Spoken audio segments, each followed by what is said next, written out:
தராவீஹ் தொழுகையை பொறுத்தவரை நபிகள் நாயகம் ஸல்லல்லாஹு அலைஹி வஸல்லம் அவர்கள் ரமலானிலேயும் ரமலான் அல்லாத மாதங்களிலேயும் 8 ரக்காத் தொழுதிருக்கிறார்கள் என்று ஆயிஷா ரலியல்லாஹு தஆலா அறிவிக்கிறாங்க.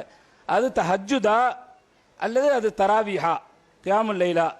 இன்னொரு ஹதீஸ் வருது சல்லா அர்பஅன், அதனுடைய நீளத்தை பற்றி விவரிக்க முடியாது அப்படிலாம் வருது. ஓ ஹுஸ்னிஹின்ன வ ஜமாலிஹின்ன, 4 தொழுதிருக்கிறார்கள், 2 தொழுததா வரல, 4 தொழுதிருக்கிறார்கள் வருது. இது நல்ல நோக்கத்தில் கேட்கப்படக்கூடிய கேள்வி. சத்தியமாக இருந்தால் அதை நாங்கள் உடனே ஏற்றுக்கிறோம் சார். தராவீஹ் தொழுகை, இந்த இப்படி ஒரு தொழுகை அந்த ரசூல் ஸல்லல்லாஹு அலைஹி வஸல்லம் 8 ரக்காத்துக்கு மேலே தொழுது இல்லைன்னு வரும்ல, அது தராவீஹா தஹஜ்ஜுதா அப்படின்ட்டு அதில் ஒரு கேள்வி கேட்குறாங்க. இஸ்லாத்தில் தராவீஹ்ங்கிற பேரில் ஒரு தொழுகை கிடையாது. தொழுகையில் தராவீஹ் என்ற சொல்லை தொழுகைக்கு ரசூல் ஸல்லல்லாஹு அலைஹி வஸல்லம் பயன்படுத்தினதாக ஒரு ஹதீஸும் கிடையாது. அல்லாஹ்வும் இந்த தராவீங்கிற வார்த்தையை எந்த தொழுகைக்கும் பயன்படுத்தினது இல்லை. தராவீஹ் என்பது அதுக்கு அர்த்தம் என்னன்னு கேட்டால், தர்வீகத்து என்ற சொல்லுடைய பன்மை தான் தராவீஹ். தர்வீஹ்னா ஓய்வு எடுத்தல், ராகத்துங்கிறோம்ல, அந்த ராகத்திலிருந்து பிறந்தது. ரெஸ்ட் எடுத்து கொள்ளுதல். இவங்க என்ன செஞ்சாங்கன்னா 20 ரக்காத் தொழுகிறவங்க 5 டைம் கொஞ்சம் உட்காந்து இடைவெளி எடுத்துக்கிடுவாங்க இந்த பாலுகள்லாம் குடிப்பதற்காக வேண்டி. அதனால தராவீஹ் எதுக்கு வச்சாங்கன்னா அதிக ஓய்வுகள், அதிக ரெஸ்ட்டுகள் எடுத்துக்கொண்டு தொழுகிறதுன்னு ஒரு அர்த்தத்தை வச்சு கொண்டு இந்த ஒரு பேர் பிற்காலத்தில் அந்த தொழுகைக்கு வைக்கப்பட்டதே தவிர தராவீஹ் என்கிற பெயரில் குர்ஆன் ஹதீஸில் என்ன இல்லை, ஒரு தொழுகை கிடையாது. ஃபஸ்ட்டு அவங்க சுட்டி காட்டின அந்த ஹதீஸ்லையே அபூ சலமா என்பவர் கேட்குறார். அபூ சலமா தாபியை சேர்ந்தவர், சஹாபி இல்லை. அவர் ஆயிஷா நாய்கிட்ட கேட்குறார். என்ன கேட்குறாருன்னா, கைஃப கானத்து சலாத்து ரசூலில்லாஹி ஸல்லல்லாஹு அலைஹி வஸல்லம் ஃபீ ரமலான், ரமலான் மாதத்தில் நபி ஸல்லல்லாஹு அலைஹி வஸல்லமுடைய தொழுகை எவ்வாறு இருந்தது, எத்தனைன்னு அவர் கேட்கவே இல்லை. எவ்வாறுன்னு தான் கேட்குறாரு. அவர் ரக்காத் எண்ணிக்கை கேட்கவே இல்லை. அவர் கேட்ட கேள்வி என்ன, எந்த முறையில் தொழுவாங்கன்னு கேட்குறாரு. அப்போ ரசூல் ஸல்லல்லாஹு அலைஹி வஸல்லம் ஆயிஷா என்ன சொல்கிறாங்கன்னு கேட்டால், அவர் கேட்ட கேள்விக்கும் பதில் சொல்கிறாங்க, கேட்காதுக்கும் சொல்கிறாங்க. கேட்டது முறையை பற்றி தான். அவங்க என்ன செய்கிறாங்கன்னா முறையையும் சொல்கிறாங்க, எண்ணிக்கையும் சேர்த்துக்கிட்டு சொல்கிறாங்க. என்ன சொல்கிறாங்க, மாக்கான ரசூலுல்லாஹி ஸல்லல்லாஹு அலைஹி வஸல்லம் யஸீது ஃபீ ரமலான வலா ஃபீ கைரிஹி, ரமலான் மாதத்திலையும் ரமலான் அல்லாத வேற மாதங்கள்லையும் அலா 11 ரக்கா, 11 ரக்காத்துக்கு மேலே அவங்க அதிகப்படுத்தியதே இல்லை. யார் சொல்கிறா? இது கேட்ட கேள்வி இல்லை. அவர் கேட்டது எப்படி தொழுவார்கள்னு கேட்குறாரு. ஆயிஷா நாய் என்ன பண்ணுறாங்கன்னு கேட்டால், ரமதானாக இருந்தாலும் வேற மாதமாக இருந்தாலும் 11 ரக்காத்துக்கு மேலே அவங்க தொழுதே இல்லை. அப்போ தொழுகை ஒன்று தான், தராவீஹின்னு ஒன்று, தஹஜ்ஜத்துன்னு ஒன்றுலாம் கிடையாது. ரமலானுக்கும் அந்த 11 தான், ரமலான் அல்லாதுக்கும் அந்த 11 தான். அப்படின்னு சொன்னால் ரமலான் அல்லாதுக்கு தொழுது அந்த தொழுகையை தான் ரமலானுக்கு தொழுதாங்கன்னு விளங்குது. இந்த வார்த்தையிலிருந்து ரமலான் அல்லாத மாதத்தில் எப்படி 11 தொழுதாங்களோ அதுதான் ரமலானிலும் தொழுதார்கள்னா, ரமலானுக்கு ஸ்பெஷலாக தொழுவலை. தராவீஹ் அப்படி தான் நினைக்கிறாங்க, ஸ்பெஷல் தொழுகைன்னு. ஆயிஷா நாய் ரசூலுல்லாஹ்வுடைய இரவு தொழுகையை அவங்க மனைவிமார்களை தவிர மற்றவங்க அதிகம் அறிய முடியாது. இதெல்லாம் வீட்டில் தான் தொழுவாங்க. பள்ளி வாசலில் சில நாட்கள் தான் தொழுதுருக்கிறாங்க, அதை விட்டுட்டாங்க. அப்போ வீடுகளில் தான் காலத்துக்கு நடந்ததுனால அவங்களுடைய ரிப்போர்ட்டு தான் வெயிட்டான ஒரு ரிப்போர்ட்னு வைங்களேன். இது ஒரு விஷயம். அடுத்து என்னன்னு கேட்டால், அப்புறம் சொல்கிறாங்க பலா தசால் ஹுஸ்னிஹின்ன தூளிஹின்ன, முறையை சொல்கிறாங்க. எப்படின்னு இருக்குல்ல, எப்படின்னு கேட்டார்ல, அந்த நீளத்தையும் அந்த அழகையும் பற்றி கேட்காத. இந்த கோழி கொத்துறாங்களே அந்த மாதிரிலாம் செய்ய மாட்டான். அல்லாஹ் அக்பர் சமீஅல்லாஹு லிமன் இதெல்லாம் கிடையாது. அதை சொல்ல எப்படி ஆயிஷா என்ன சொல்கிறாங்க, தொழுகை முறையைத்தானே கேட்குற, எப்படி இருக்குன்னு தெரியுமா அந்த முறை, அதை கேட்காத, அதை பற்றி பேசாதன்னு அர்த்தம். அப்படி அழகாக இருக்கும்னு அர்த்தம். அப்படி நீண்ட ரக்காத்துகளாகவும் அப்படி ஒரு அழகான ரக்காத்துகளாகவும் அவங்க தொழுவாங்க. இப்படி இருக்கிறது. அப்போ ரசூல் ஸல்லல்லாஹு அலைஹி வஸல்லம் அவர்கள் ரமலானுக்கும் ரமலான் அல்லாத மாதத்திற்கும் ஒரு தொழுகை தான் தொழுதிருக்கிறார்கள். அது விளங்குகிறது. 11 ரக்காத் தொழுதிருக்கிறார்கள் என்று விளங்குகிறது.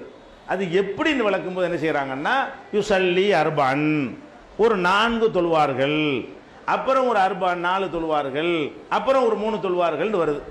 இதில் வச்சு பார்த்து 2 வரல. அது ஒரு கேள்வி அதை கேட்டாங்க. முதல் கேள்வி என்னன்னு கேட்டால், தராவின்னு ஒன்று கிடையாது, தஹஜ்ஜத் தான் இருக்குது. அதுதான் கியாமுல் லைல், இரவு தொழுகைன்னு சொல்லுவாங்க, கியாமு ரமலான்னு சொல்லுவாங்க. தராவிங்கிற பேரில் எந்த ஒரு தொழுகையும் கிடையாது. ரமலானுக்குன்னு ஒரு தொழுகை கிடையாது. மற்ற நாளில் உள்ள தொழுகை தான் ரமலானுக்கும். வித்தியாசம் என்னன்னு கேட்டால், ரமலானில் தொழுவது ஆர்வம் ஊட்டப்படுகிறது, மற்ற நாளில் அவ்வளோ ஆர்வம் ஊட்டப்படவில்லை. மன் காம ரமலான ஈமானன் வஹதிசாபன் உஃபிரலஹு மா தகத்தம மின் தம்பிஹி. ரமலான் மாதத்தில் யார் நின்று வணங்குகிறாரோ அவருடைய முன்பாவங்கள் மன்னிக்கப்படுகின்றன என்று ரசூல் ஸல்லல்லாஹு அலைஹி வஸல்லம் கூடுதலாக ஆர்வம் ஊட்டி இருக்கிறாங்க. ஆர்வம் ஊட்டுவதில் தான் வித்தியாசம் இருக்கே தவிர மற்ற மாதத்துக்கு ரமலானுக்கும் தொழுகையில் வித்தியாசம் கிடையாது. தஹஜ்ஜத்து தான் ரமலான்லேயும் நம்ம தொழுகிறோம், சரியா? தராவின்னு கிடையாது. இதுக்கு அடுத்து என்னன்னு கேட்டால், அந்த 4 நாளைத்தானே தொழுதாங்க, 2 தொழுவலையே, 2 நம்ம தொழுகிறோம். இப்போ எல்லாருமே 8 தொழுதாலும் 2 தானே தொழுகிறோம் அப்படின்னு கேட்டால், ஆயிஷா நாயகி வந்து சொன்னதை நம்ம அப்படி ஏற்றுக்கொள்வோம். ஆனாலும் வேறு வேறு சகாபாக்கள் எல்லாம் 2 என்று ரசூலுல்லாஹ்வுடைய வீட்டில் இப்னு அப்பாஸ்லாம் தங்குவாங்க. மைமூனாவுடைய வீட்டில் தங்கும்போது அவர் சின்னம்மா வீடுங்கிற வகையில் அவர் போய் தங்கும் பொழுது ரக்காத்தைனி சும்மா ரக்காத்தைனி சும்மா ரக்காத்தைனி, பிறகு 2 ரக்காத்து, பிறகு 2 ரக்காத்து, பிறகு 2 ரக்காத்துன்னு என்ன செஞ்சாங்க, 2 தொழுதாகவும் அறிவிக்கப்படுகிறது. இப்போ என்ன பண்ணுறோம்னு கேட்டால், நபிகள் நாயகம் ஸல்லல்லாஹு அலைஹி வஸல்லமுடைய ஒரு ஹதீஸ் வந்து இந்த முரண்பாடை சரி பண்ணுகிறது. எப்படி பண்ணுகிறது? ஸலாத்துல் லைலி மஸ்னா மஸ்னா, இரவு தொழுகை என்பது 2 அப்போ ஆயிஷா நாயகி 4 சொன்னாலும் அந்த நாளுக்கும் இன்னொரு நாளுக்கும் கொஞ்சம் இடைவெளி கொடுத்ததுனால 2 நாளாக காட்டுறாங்களே தவிர, இரவு தொழுகையை தொழுகிற முறையே என்னதான், 2 தான். ஸலாத்துல் லைலி மஸ்னா மஸ்னா, இரவு தொழுகை என்பது 2 தொழணும் என்ற அடிப்படையிலையும், இப்னு அப்பாஸை மற்றவங்க அறிவிக்கிறதுலாம் 2 தொழுதாங்கன்னு தெளிவாக சொல்லப்படுற வகையிலையும் நம்ம என்ன செய்கிறோம்னா, ரக்காத்துடைய எண்ணிக்கைக்கு ஆயிஷா நாயுடைய அறிவிப்பை ஏற்றுக்கொள்கிறோம். அது 4-2ங்கிறதுக்கு ரசூலுல்லாஹ்வுடைய வாயிலிருந்து வழிகாட்டுதல் வந்துட்டதுனால இதுதான் ரசூலுல்லாஹ் வந்து அவங்க சொன்னபடி தான் அவங்க செய்வாங்க, 2 தான் நம்மளை தொழுவ சொல்லியிருக்கிறாங்கன்னு எடுத்துக்கொள்கிறோம். அப்படி இல்லாவிட்டால் கூட ஒரு உசூல் இருக்கிறது, விதி இருக்கிறது. ரசூல் ஸல்லல்லாஹு அலைஹி வஸல்லமுடைய சொல் ஒரு மாதிரியாகவும் செயல் ஒரு மாதிரியாகவும் இருந்தால் நாம் சொல்லத்தான் எடுக்கணும். செயல் வந்து அவங்களுக்கு சிறப்பு சட்டமாக இருக்கும். அவங்க திருமணத்துக்கு அவங்களுக்கு சிறப்பு சட்டம் இருக்கிறது, உங்களுக்கு என்ன சொன்னாங்களோ அதை தான் நீங்கள் செய்யணும். அவங்க சிறப்பு சட்டத்தின் அடிப்படையில் சிலது என்ன செஞ்சுருக்கலாம், வித்தியாசமாக கூட இருந்திருக்கலாம். அசருக்கு பிறகு நமக்கு தொழக்கூடாதுன்னாங்க, அவங்க தொழுதாங்க. அசருக்கு பிறகு நம்ம தொழுவுறதுக்கு தடை இருக்கிறது. ஆனால் அவங்க என்ன செய்வாங்க, அசருக்கு பிறகு ரசூலுல்லாஹ் தொழுவாங்க. அவங்க தொழுதாங்கன்னு நம்ம எடுக்கலாமான்னு எடுக்கக்கூடாதீங்க. அவங்க தொழுதாலும் உனக்கு என்ன சொன்னாங்க, நீ வேற நான் வேறேன்னு அதில் காட்டிட்டாங்கல்ல, இப்படி ஒரு சட்டம் உசூல் இருக்கிறது. அந்த அடிப்படையில் பார்த்தாலும் 2 தொழுவது தான் சரியான முறை. அது ஆயிஷா நாயகி சொன்னதை முரணா இல்லாமல் இதைத்தான் அப்படி சொன்னார்கள் என்று புரிந்து கொண்டால் குழப்பம் வராது. 2 தொழுகை கிடையாது என்பதும் தெளிவாக என்ன செய்யப்படுது, சொல்லப்பட்டிருக்கு. தராவீஹ் ஒன்று, தஹஜ்ஜுத் ஒன்று கிடையாது என்பதும் இதில் தெளிவாக சொல்லப்பட்டிருக்கிறது. அதில் எந்த ஒரு குழப்பமும் கிடையாது. அது வந்து ஆனால் நம்ம 8 தான் சொல்லவில்லை. தராவி ஒரு ஆய்வுங்கிற நூலில் எழுதியிருக்கிறோம். 20 தான் நம்ம மறுக்கிறோமே தவிர 8 தொழுவலாம், 10 தொழுவலாம், 12 தொழுவலாம், அது அந்த வித்திரையும் சேர்த்து 13 தொழுவலாம் என்று நம்ம என்ன செஞ்சுருக்கிறோம், பல அறிவிப்புகள் வருது. சில நேரங்களில் அப்படியும் தொழுதிருக்கிறார்கள், சில நேரங்களில் எப்படியும் தொழுதிருக்கிறார்கள். கண்டிப்பாக 20 தொழவில்லை. உங்களுக்கு தராவி ஒரு ஆய்வு புக்கில் நம்ம என்ன செஞ்சுருக்கிறோம், இது சம்பந்தமாக பலவிதமான அறிவிப்புகள் வருகிறது. ஏன்னா பல வருடங்கள் 10 வருட காலம் மதீனாவில் தொழுதிருக்கிறாங்க, பல மாதிரி தொழுதிருப்பாங்க. என்னென்ன மாதிரி தொழுதாங்களோ அத்தனையும் சுன்னத்து தான் என்ற அடிப்படையில் அனைத்தையும் தொகுத்தும் நம்ம எழுதியிருக்கிறோம். அப்படி தான் நடைமுறையும் படுத்துக்கிறோம். நம்முடைய மர்கஸ்கள் என்ன செய்கிறோம், ஒரு நாளைக்கு இப்படி செய்கிறோம், ஒரு நாளைக்கு அப்படி செய்கிறோம், பல விதங்களில் என்ன செய்கிறோம், தலைமையிலையும் பல கிளைகளையும் செயல்படுத்துகிறோம். அது ஒரு மேட்ரு கிடையாது, சரியா? இதுதான் தராவியை பற்றி அவர் சகோதரருக்கு என்னது 10, 12 ரக்காத் சொல்வதற்காக நீங்களே சொல்றீங்க.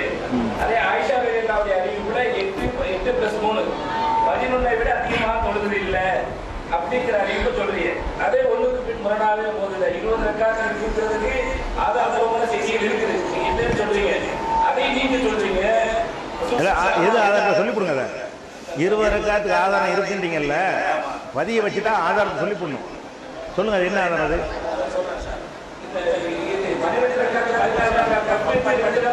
சொல்லிட்டீங்க, அதுக்கு முன்னாடி நான் சொல்லிடுறேன்.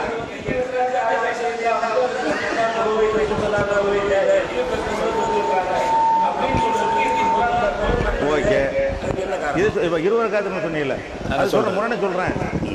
20 ரக்காத்துக்கு ஆதாரம் எந்த ஆதாரம்? நான் சொல்கிறேன், ஆதாரம் சொல்கிறேன், நீங்கள் சொல்ல பிறகு சொல்கிறேன். சொல்லுங்களேன் 20 நீங்க வச்சுட்டே இல்ல 20 ரக்காத்துக்கு இருக்குண்டு இல்ல 20 ஆதாரம் சொல்றேன். சொல்லுங்களேன். நீ அமைதியா இருங்க. நீ நான் தான் கேட்கறேன். இல்ல இது முடிச்ச பிறகு நான் சொல்றேன் ஆதாரம். அப்படியா? சரி. இல்ல 20 நான் சொல்றேன். முடிச்ச பிறகு சொல்லுங்க. ஒண்ணா முடிப்போம்.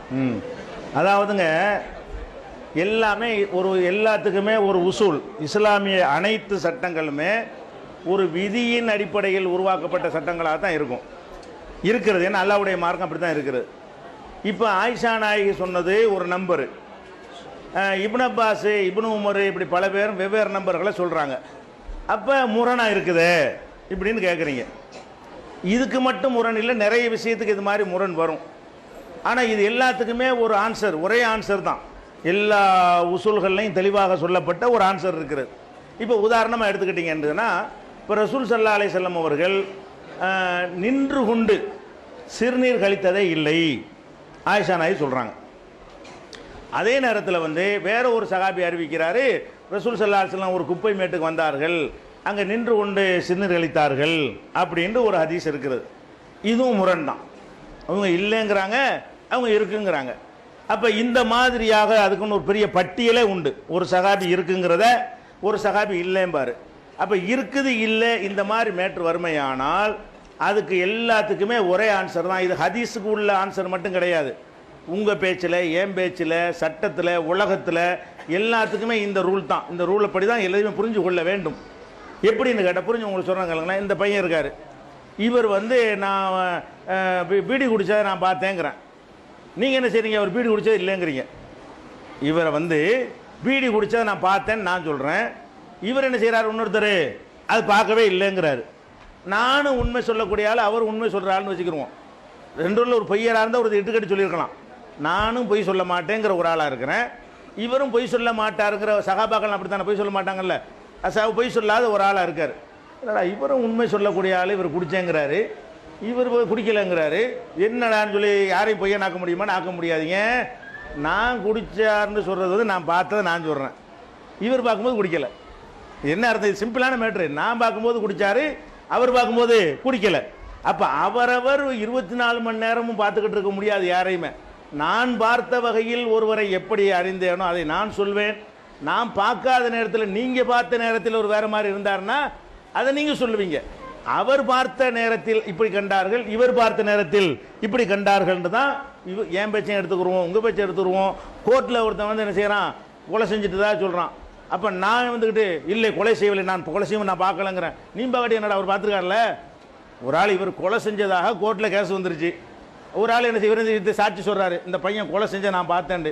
நான் உடனே எந்திரித்து கொண்டு நான் பார்க்கவில்லை இவர் கொலை அப்படின்னு சொல்ல முடியுமான்னா முடியாது. நீ பார்க்கலன்னு உண்மைதான்ப்பா, நீ பார்க்காட்டி இல்லைன்னு ஆயிருமா? பார்த்தவர் பார்த்ததை சொல்கிறாரு, பார்க்காதவருக்கு இப்படி தெரியுன்னு சொல்கிறோமா இல்லையா? இது இஸ்லாத்துக்கு உள்ள சட்டம் மட்டும் இல்லை, இதுதான் லாஜிக்கு. இது உலகம் பூரா ஏற்றுக்கொண்டிருக்கக்கூடிய எல்லா மனிதரும் ஏற்றுக்கொண்டு இதை தாண்டி மனிதன் வாழ முடியாது, பேச முடியாது. இதுதான் லாஜிக் என்பது. இந்த அடிப்படையில் ஹதீஸில் இந்த மாதிரி முரண் வரும்போது என்ன செய்வாங்க, ஒருத்தர் உண்டுங்கிறாங்க, ஒருத்தர் இல்லைங்கிறாங்கன்னா இவர் பார்த்த வகையில் இப்படித்தான் பார்த்திருக்கிறார், அவர் பார்த்த வகையில் அப்படித்தான் பார்த்திருக்கிறார். இவர் பார்த்து அந்த டேட்டை போட்டு அந்த இடத்தை போட்டு சொன்னா தான் முரணாகும். ஆயிஷா நாயகி எந்த டேட்டில் 13-11 சொன்னார்களோ அந்த டேட்டில் அந்த இடத்தில் நான் பார்க்கும்போது சொன்னா தான் முரணாகி போயிடும். இவர் வேற மைமுனா வீட்டில் பார்த்துருக்காரு, இவர் ஆயிஷா நாயகி தன்னுடைய வீட்டில் நடந்ததை சொல்றாங்க. இவங்க வீட்டில் இப்படி தொழுது விட்டு அவங்க வீட்டில் அப்படி தொழுது இருக்கிறது முரண் ஒன்றும் கிடையாது. சொல்லுங்க, என்னமா சொன்னாரா? மைக் கொடுங்க விட்ட.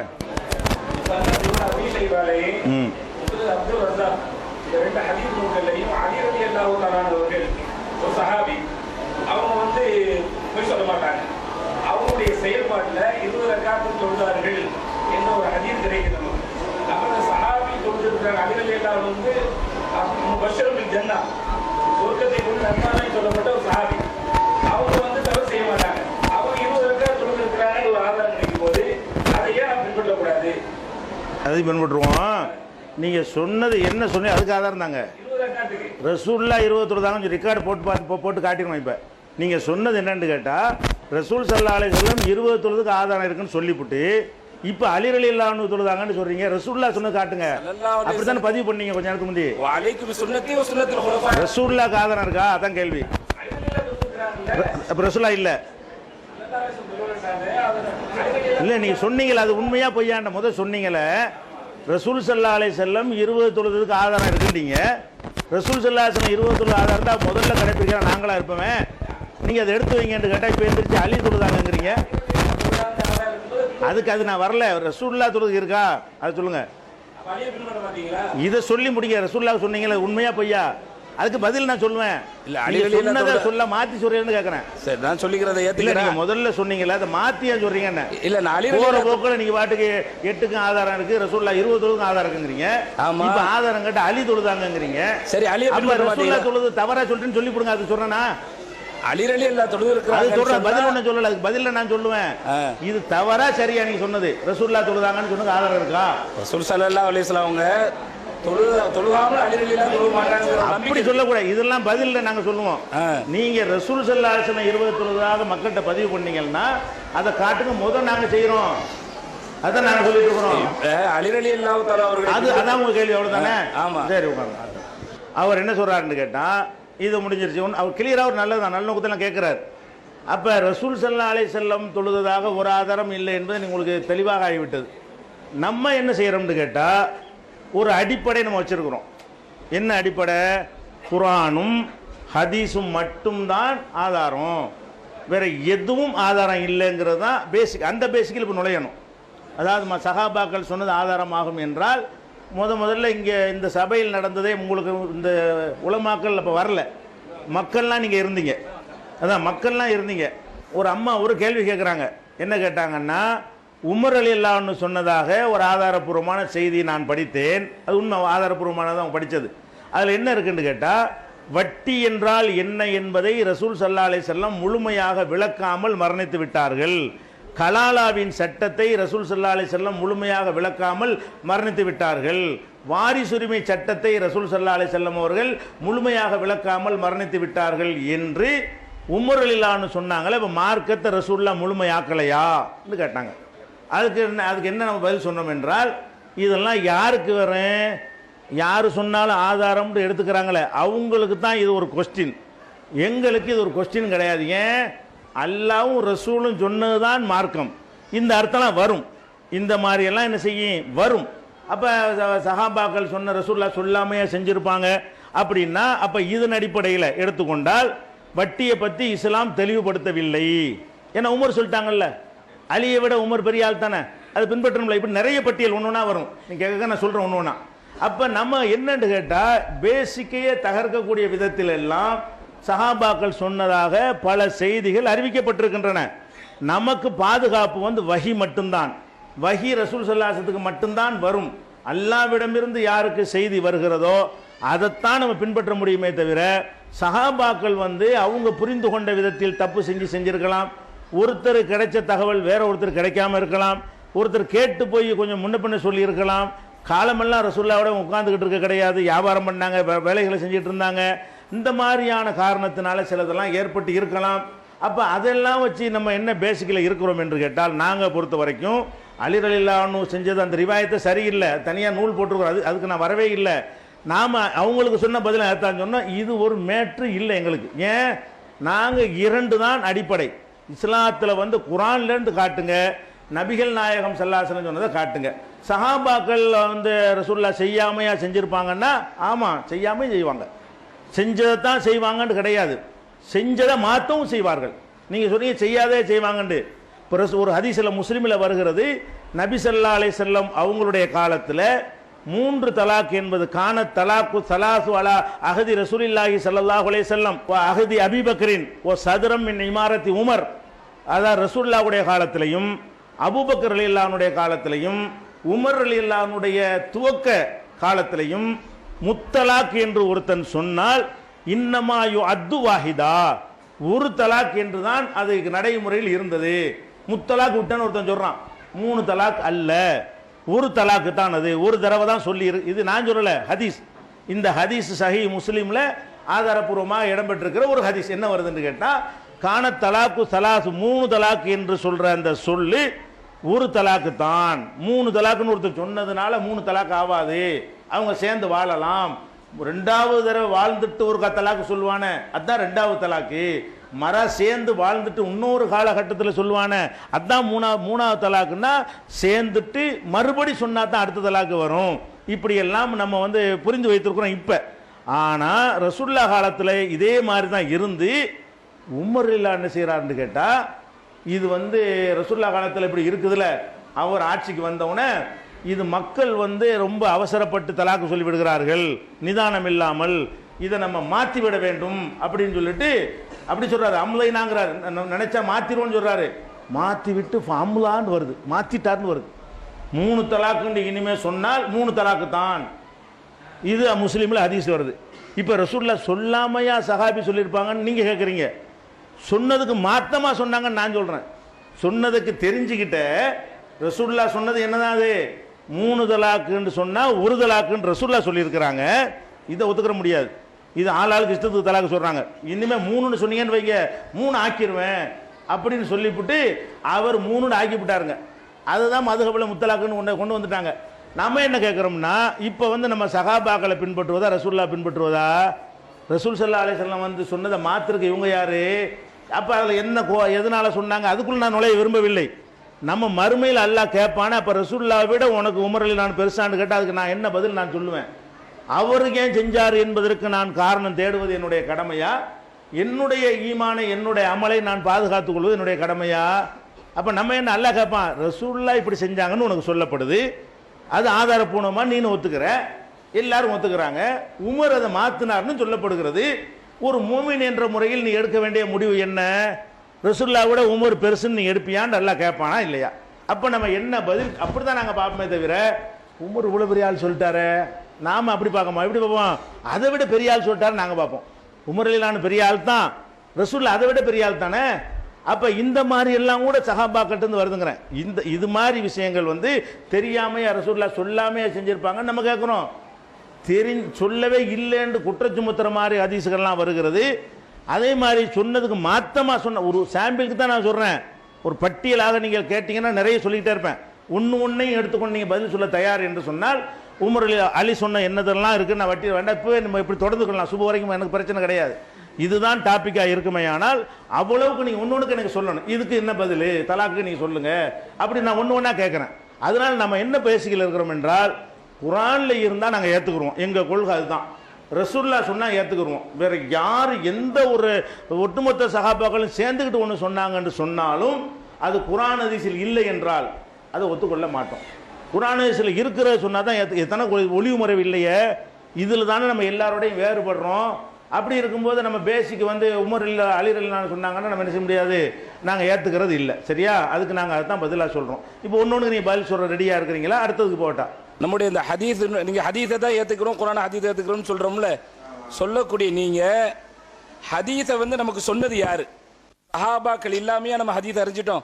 அப்போ அந்த சஹாபாக்களையே புறக்கணிக்கிறீங்க, சஹாபாக்களையே நிராகரிக்கணும். சஹாபாக்கள் நபிகள் நாயகம் ஸல்லல்லாஹு அலைஹி வஸல்லத்துடைய ஒவ்வொரு அசைவையும் பின்பற்றியவர்கள், வாழ்க்கை முழுவதும் அவங்க அப்படி பின்பற்றிய அவங்க சஹாபாக்கள் தான் இந்த ஹதீஸை நமக்கு சொன்னாங்க. புகாரிங்கிறது எப்படி வந்துச்சு? நீங்கள் இந்த ஹதீஸை வந்து புகாரி முஸ்லீம் போன்ற நூட்களிலிருந்து நம்ம எடுக்கிறோம். அப்போ இந்த புகாரி முஸ்லீமை சொன்ன ஹதீஸுடைய சஹாபாக்கள் ரிவாயத்தினுடைய அந்த சனதில் போகும்போது யாருன்னு வர்றா, கடைசியில் சஹாபியுடைய அபூ ஹுரைரா, அன் நபி ஹுரைரா, அன் ஜாபீர், இப்படி தான் வருது. அப்போ இந்த சஹாபாக்களை இதில் மட்டும் நீங்கள் ஏற்றுக்கிற, நீங்கள் மற்றதுல ஏன் புறக்கணிக்கிறீங்க? இல்லை, இதுக்கு நீங்கள் ஒன்றும் சொல்லாமல் இருக்கிறீங்களா? இந்த உமரில் மாத்தமாக சொன்னாங்க, நீங்கள் கேட்டது நான் சொல்கிறேன், நான் கேட்டது சொல்லிட்டா மக்களுக்கு தெளிவாயிரும்ல. உமரில் ஆனவங்க ரசூலுல்லாஹ் சொன்னதை நான் மாற்றுவேன்னு சொல்லி மாற்றினாங்களே, அதை நீங்க உங்க வாதப்படி நான் ஏற்றுக்கொள்வேன்னு சொல்லுங்க. அதை நம்ம 2 பேரும் சொல்லுங்கள, மக்களுக்கு வச்சு அந்த இதுல நீங்க சொல்லுங்க, பதில் தான் சொல்லுவேன். ஆய்வு செய்து விட்டு இந்த இதுல வரல, 2-3 கேள்விகள் கேட்கலாம் வந்திருக்கிறோம். அப்படி சொல்லிட்டு விட்டுருவோம். நீங்களும் நானும் ஓகே நீங்க அப்படி சொல்லிட்டீங்கன்னா வேணாம். அதாவது என்னன்னு கேட்டா, மக்கள் மத்தியில என்ன செய்ய, நீங்க ஒன்று வச்சுட்டோம்னு சொன்னா நீங்களும் பதில் சொன்னா தான் அது கரெக்டா இருக்கும். உங்களுக்கு நான் வாய்ப்பு தர்றேன். என்னன்னு கேட்டா, நீங்க சொன்னதுக்கு இப்போ நான் பதில் சொல்லுவேன். சஹாபாக்களுடைய அறிவிப்பை எப்படி ஏற்றுக்கிட்டு ஹதீஸை ஏற்றுக்கிட்டீங்க, நல்ல கேள்வி, இதுக்கு நான் பதில் சொல்லுவேன். நான் கேட்டது நீங்க சொன்னா தான் இது கேள்வி பதில் முறையா இல்லாம நீங்க உலமாவா வந்திருக்கிறதுனால மக்களுக்கு என்ன செய்யும்? அப்ப நீங்க சொல்ற சரி நிலைநாட்டிட்டு போனா உங்களுக்கு நன்மை தானே. அது விவாதங்கிற அடிப்படையில் வந்திருப்பேன். அது ஒரு வரல. சரி பரவாயில்ல, அப்படின்னு விவாதத்துக்கு சரி ஓகே ரைட். நான் உங்கள்ட்ட என்ன சரி இப்போ கேட்ட கேள்வி எனக்கு, நீங்க நல்ல நல்லமையான காரியங்கள் செய்தாலும் கூட மக்களை வந்து குழப்பத்தின் பக்கம் சில செய்திகளை சொல்லி மக்களை குழப்பத்தில் ஆழ்த்தாம சஹாபாக்களுக்கு வந்து முக்கியத்துவம் கொடுங்க. சஹாபாக்கள் தான் இந்த ஹதீதை நமக்கு சொல்லி தந்தாங்க. அவங்க சொல்றது ஹதீதே தெரியாது, குர்ஆன் மட்டும்தான் இருக்கும். அதுவும் குர்ஆன் கூட அதையும் சஹாபாக்கள் மூலமாக தான் நமக்கு தெரிஞ்சிச்சு. அதனால மக்கள்கிட்ட தெளிவாக என்ன கேட்குறாங்கன்னா, இப்போ சஹாபாக்களை வந்து பின்பற்ற வேணான்னு சொல்லிட்டீங்க. இந்த ஹதீஸை சொன்னது சஹாபாக்கள் தானே, குர்ஆனை சொன்னது கூட சஹாபாக்கள் தானே. அப்போனா நீங்கள் சஹாபாக்களை பின்பற்றாட்டி அதையும் பின்பற்ற இயலாதுங்கிறாங்க. அது பேசிக்கலே ஒரு பெரிய அந்த வாதம் தவறு. ஏன்னு கேட்டால், குர்ஆன் நம்ம எதை வச்சுக்கிறோமோ அதை சஹாபிலாம் நம்மள்கிட்ட சொல்ல, நம்ம வாப்பா தான் சொன்னாங்க. குர்ஆன் இதுதான் குர்ஆன் நமக்கு சொன்னது யார்? அதாவது சஹாபி சொன்னதாக எழுதி வச்சுக்கிறாங்க. கரெக்டாக வாதம் பண்ணுறதா இருந்தால் இதுதான் குர்ஆன் என்று சொல்லி எங்கள் ஊரில் உள்ள அஜர்த்து எனக்கு சொன்னார். அதான் நான் எனக்கு தெரியும். என்கிட்ட சஹாபி என்கிட்ட சொல்லலை, என்கிட்ட தாபி, உங்கள்கிட்ட எல்லாருக்குமே, நம்ம யாருக்குமே தாபியன்கள் வந்து சொல்லி நம்ம குர்ஆனை ஏற்றுக்கொள்ளவில்லை. சஹாபாக்கள் நம்மள்கிட்ட வந்து சொல்லி ஏற்றுக்கொள்ளவில்லை. நாம் குர்ஆனை எதை வச்சு ஏற்றுக்கிட்டோம் என்றால், எங்கள் ஊர் அசர்த்து சொன்னதை வச்சு நான் ஏற்றுக்கிட்டேன், அல்லது எங்கள் வாப்பா அம்மா சொன்னதை வச்சு நான் ஏற்றிருப்பேன், உங்கள் வாப்பா அம்மா சொன்னதை வச்சு தான் நீங்கள் குர்ஆனை ஏற்றுக்கொண்டீங்க. இந்த வாதத்தின் பிரகாரம் யாரை வைத்து குர்ஆனை ஏற்றுக்கொண்டோமோ அவங்க சொல்லலாம் ஏற்றுக்கலாம் என்றால், எங்கள் வாப்பா அம்மா சொன்ன எல்லாத்தையும் நான் ஏற்றுக்கிறேன். இதே கேள்வி கேட்டான். நான் ஏற்றுக்கொண்டது குர்ஆனை எங்கள் வாப்பா அம்மா சொல்லி தான் ஏற்றுக்கிட்டேன். அப்போ எங்கள் வாப்பா அம்மா சொல்லி தான் நான் குர்ஆனை நம்பின காரணத்தினால எங்கள் வாப்பா அம்மா சொன்ன பாத்தியாவை நான் ஏற்றுக்கிறேன். அவர் சொல்லி தான் குர்ஆனை நம்பினேன். எங்கள் வாப்பா அம்மா சொன்ன தாடு தாயத்து தட்டு தகடு அனைத்து ஏன் அவர் சொன்ன குர்ஆன் எனக்கு சொன்னார். இப்படி வரும். நல்ல ஒன்று வர்றேன், படிப்படியாக வர்றேன். அப்போ எங்கள் வாப்பாட்ட கிட்ட என்ன செய்வாருன்னா, எனக்கு எங்கள் வாப்பா சொன்னாரும்பாரு. விளங்குதா? அவருக்கு அவர் வாப்பா சொன்னாரும்பாரு. அப்போ இது என்னன்னு கேட்டால், ஒருவர் வழியாக ஒரு செய்தியை ஏற்றுக்கொண்டால், இது எதுக்கு இந்த உதாரணம் சொல்கிறேன்னு கேட்டால், ஒரு முரண்பாட்டை காட்டுறதுக்காக நான் சொல்லலை, புரிய வைக்கிறதுக்கு இதை சொல்கிறேன். என்னன்னு கேட்டால், இது வந்து நம்ம அந்த காலத்திலேயே 88லேயே கருத்து வேறு தகவல் வேறு என்கிற தலைப்பில் இந்த கேள்விக்கு, இப்போ புதுசாக அந்த கேள்வி நீங்கள் கேட்குறீங்க, 1988லேயே கருத்து வேறு தகவல் வேறுங்கிற தலைப்பில் ஒரு ஆய்வு கட்டுரையாகவே நம்ம என்ன சொல்றோம், இந்த இந்த இந்த கேள்விக்குரிய விடையை விளக்கிற புது கேள்வி இல்லை, இல்லாட்டி நான் உடனே சொல்ல முடியாதுல்ல, எல்லாமே கேட்டு சொன்ன கேள்வி தான். அது சொன்னதை இப்போ ரிப்பீட் பண்ணி சொல்கிறேன். உங்களுக்கு என்ன சொல்கிறேன்னு கேட்டால், ஒரு மனிதருடைய நாணயத்தை நம்புவது என்பது வேறு, ஒரு மனிதருடைய நாணயம் நேர்மை அதை நம்புறது என்பது வேறு, அவருடைய சிந்தனையை நம்புவது என்பது வேறு. ரெண்டையும் நீங்கள் விளங்கிக்கணும். சிந்தனையில் வந்து ஒருத்தர் என்ன செய்யலாம், தவறாக செய்யலாம். அவர் கரெக்டான ஆளாக இருந்தால் கூட ரொம்ப நேர்மையான ஆள், சிந்திக்கிறதுல தப்பு செஞ்சிருவார். நேர்மையாக இருக்கிறதுனால சிந்தனையெல்லாம் கரெக்டாக இருக்குன்னு அர்த்தமா? அப்போ நல்ல பேராக இருந்தால் 100 மார்க் தான் வாங்குவான்னு சொல்ல முடியுமா? போக்கிரியாக இருப்பான் 100 மார்க் வாங்கிடுவான். ஆளு கேரக்டர் சரியாக இருக்காது, சிந்தனை கரெக்டாக இருக்கும், சிந்திக்கிறலாம் கரெக்டாக செய்வான். சில ஆளுக்கு ஆளு ரொம்ப நல்லா இருக்கும், கணக்கு போய் ஏமாந்துருவார். விளங்குதா? ஏமாற்றப்பட்டுருவார். அப்போ ஒரு மனிதனுடைய கருத்து என்பது வேறு, அவர் தருகிற தகவல் என்பது வேறு. இப்போ நம்ம வந்து நம்ம வாப்பா அம்மாவையெல்லாம் வந்து எப்படி நம்புகிறோம், அவங்க வந்து அல்லாஹ் ரசூல் விஷயமா பொய் சொல்ல மாட்டாங்கன்னு நம்பி, குர்ஆன் விஷயத்தில் பொய் சொல்ல மாட்டாங்க, சொல்லியிருக்க மாட்டாங்க, நாணயத்தை நம்புகிறோம். அவங்களுடைய சிந்தனை சரியாக இருக்குன்னு நம்ம நம்பலை, தப்பு தப்பாக முடிவு எடுத்திருப்பாங்க. இது எல்லாருக்கும் உண்டு. ஒரு மனிதனுடைய நாணயத்தை நம்புறதுக்கும் அவருடைய சிந்தனையை நம்புறதற்கு என்ன இருக்கு, வேறுபாடு இருக்குது. உதாரணமாக வந்து இப்போ நான் வந்து ஒரு 5-5-10ங்கிறேன், 5-5-10ங்கிறேன். இது வந்து 5-5-10 தானே, 5-5-10 நான் 5-5-8ங்கிறேன். 5-5-10ங்கிறது எல்லாரும் தெரிஞ்சிருக்குது. எதுக்கு கணக்கை சொல்கிறேன்னு கேட்டால், கணக்கில் தான் வந்து 2 கருத்து வராது. 5 பாருங்க, தப்பு கரெக்டாக கண்டுபிடிக்கலாம். அதுக்காக இந்த கணக்கு உதாரணம் சொல்கிறேன். நான் வந்து சொல்கிறேன், நான் ரொம்ப ஒழுக்கமான ஆள், நேர்மையான ஆள் வச்சுக்கிறேங்க, எந்த வகையிலையும் நான் வந்து பொய்யெல்லாம் சொல்ல மாட்டேன். நான் உங்கள்கிட்ட சொல்கிறேன் 5-5-8ங்கிறேன். நீங்கள் போய் அடுத்த ஆள்கிட்ட என்ன செய்கிறீங்க, இவர் 5-5-8ன்னு சொல்கிறாருங்கிறீங்க. என் கருத்தை நீங்கள் ஏற்றுக்கிட்டீங்கன்னு அர்த்தம் இல்லை. இப்போ நான் சொன்னது அதான். நீங்கள் என்ன செய்றீங்க, நான் சொன்னதை இவர் கேட்டுட்டு போய் அவர்கிட்ட சொல்கிறாரு 5-5-8ங்கிறாரு அப்படின்னு நான் சொன்னதை போய் நீங்கள் சொல்கிறீங்க. இதில் வந்து நீங்கள் உண்மையாளர், நீங்கள் உண்மையை தான் சொல்லியிருக்கிறீங்க. ஆனால் அந்த கருத்து சரியா, உங்கள் தகவல் சரி, நான் இப்படி சொன்னதாக நீங்கள் சொன்னீங்கல்ல, அதில் நீங்கள் பொய்யெல்லாம் சொல்லலை, நான் தான் சொல்லியிருக்கிறேன், நான் தான் 5-5-8ன்னு சொன்னேன், நீங்கள் அவர்கிட்ட சொல்லிட்டீங்க. ஆனால் 5-5-8 அதை நீங்கள் சொன்னது சரிதான், நீங்கள் உண்மையை தான் சொல்லியிருக்கிறீங்க, நீங்கள் சொன்ன தகவல் சரி, நீங்கள் நான் சொன்ன தகவல் இருக்கு அது சரியில்லை. அப்போ ஒரு மனிதர் வந்து ஒருத்தர் கேட்டது அப்படி எடுத்து வைப்பாரையானால் அதில் கரெக்டாக சொல்லக்கூடியவர்களாக இருந்தால் கரெக்டாக தான் சொல்லுவாங்க. சஹாபி கரெக்டாக தான் சொல்லுவாங்க, தாபி கரெக்டாக தான் சொல்லுவாங்க, தாபி கரெக்டாக தான் சொல்லுவாங்க, இவங்க நாணயமானவர்களாக இருந்தா. ஆனால் புரிந்து கொள்வதில் தப்பு செய்யலாம், சிந்திப்பதில் தப்பு செய்யலாம், முடிவெடுப்பதில் தப்பு செய்யலாம். பின்பற்று தகவல் ரசூல்லா சொன்னாங்கன்னு தகவலை சொல்லும் பொழுது ரசூல்லா பேரில் பொய் சொல்ல மாட்டாங்க. இப்போவும் நான் சொல்கிறேன், அலி ரலியல்லாஹு அன்ஹு அவர்கள் 20 ரக்காத் தொழுதார்கள்னு சொல்றீங்கல்ல, தொழுதுட்டு இப்படித்தான் ரசூல்லா சொன்னாங்கன்னு ஒரு வார்த்தையை போட்டால் ஏற்றுக்கிறோம். ஏன்? ரசூல்லா பேரில் பொய் சொல்ல மாட்டார்கள். புரிந்து கொள்வதில் என்னத்தையும் ஒன்று புரிஞ்சுக்கிட்டு என்னத்தையும் ஒன்று செய்வதில் அதில் மிஸ்டேக்குகள் மனிதனுக்கு வரும் அப்படிங்கிற அடிப்படையில் தான் நம்ம எடுத்துக்கொள்கிறோம். அப்போ இந்த வாதத்தை கேட்குறவங்க இதை ஒரு ஆர்குமெண்ட்டாக நீங்கள் வச்சிங்கன்னா ஒவ்வொருத்தரும் அவங்க தகப்பனார் சொல்வதை என்ன செஞ்சாகணும், ஏற்றே ஆகணும். மார்க்கம்ங்கிற ஒரு தப்பை நீங்கள் சுட்டி காட்ட முடியாது. ஏன்? குரானை நம்மள்ட்ட சொல்லலையே, அவங்க சொல்லலையம்மா. குரான்னு சொன்னது சஹாபி சொன்னதாக எழுதி வச்சிருக்கிறீங்க. சஹாபியை நம்மள்ட்ட சொன்னார், நம்மள சஹாபியை பார்த்தோம், நம்மளுக்கு சொன்ன நம்ம அசர் தான் சொன்னார். அப்போ அசர் சொன்ன எல்லாத்தையும் ஏற்றுக்க மாட்டேங்கிறீங்க.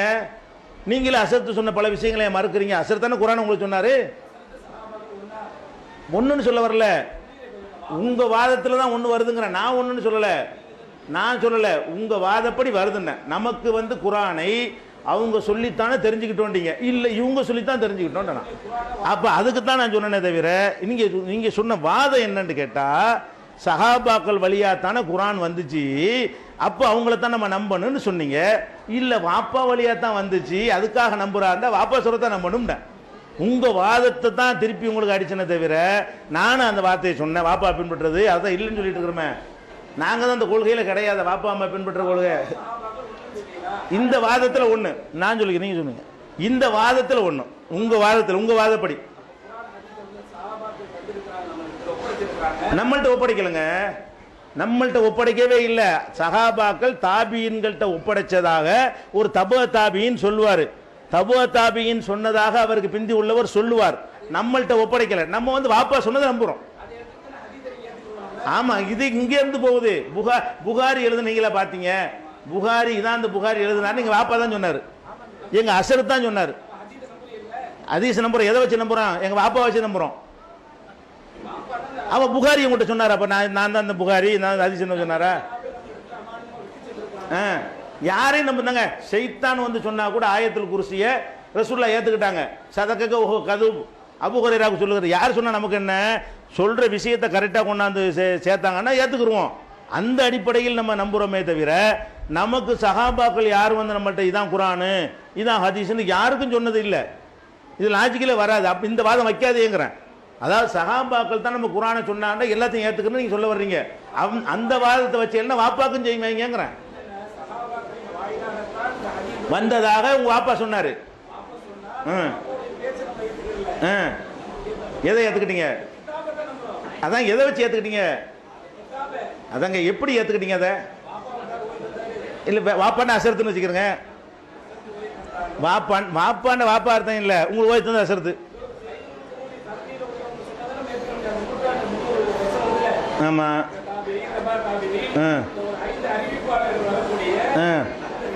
அப்ப ஏன் நீங்க முசன்னப் அப்துல் ரஸாக்லாம் கிதாபு காட்டினீங்க? அதெல்லாம் ஹைருல் குர்ஆனே இல்லையா? அதெல்லாம் அதுக்கு பிந்தி 8 பேர்லாம் வர்றாங்களே.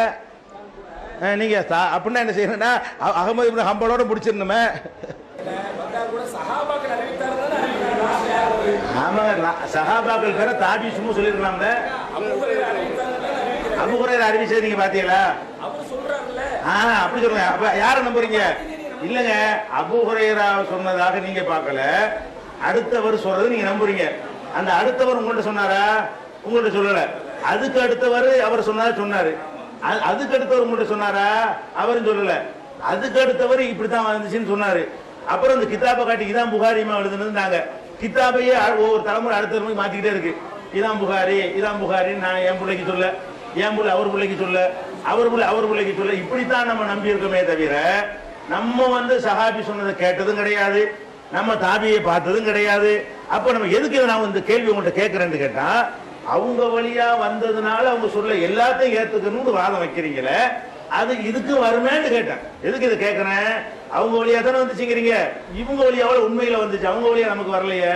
உண்மையில வந்தது நம்ம அசர்த்து வழியாவில் வருது. அப்ப அசர்த்து சொன்ன எல்லாத்தையும் நீங்க ஏத்துக்கிறனுமே, அனைத்தையும் மார்க்கம் ஏத்துக்கிறனுமே, அவரை நம்பி தானே குர்ஆனை ஒத்துக்கிட்டீங்க நீங்க. எதுல அசர்த்து சொன்னார்னு வராது, அசர்த்து தான் இது புகாரிங்கிறாரு. அவன் புகாரி யார் சொன்ன? புகாரியா சொன்னாரு? புகாரியா கொண்டு சொன்னாரு? சரி சரி, இது பாயிண்ட் தான். அவ்வளவுதான். இது நீங்கள் சொல்லிட்டு நம்மளும் சொல்லிட்டோம். பாயிண்ட்டுக்கு வாங்க.